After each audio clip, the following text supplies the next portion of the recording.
If you suspect that your Snapchat account has been compromised due to suspicious activity, it is important to act quickly to regain access and secure your account.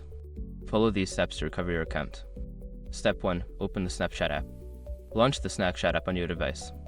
If you are unable to log in, proceed to the next step. Step 2. Tap on Forgot Password. On the login screen, click on the Forgot Password link. This will guide you through the recovery process. Step 3. Choose Recovery Method. Select how you want to receive your password reset link. You can choose to receive it via your registered email address or phone number. Make sure you have access to the chosen method. Step 4. Follow the instructions. Check your email or SMS for the password reset link. Click on the link and follow the prompts to create a new password. Ensure your new password is strong and unique. Step 5. Enable two-factor authentication. Once you regain access, go to your account settings and enable two-factor authentication. This adds an extra layer of security to your account, helping to prevent future unauthorized access. By following these steps, you can regain access to your Snapchat account and enhance its security.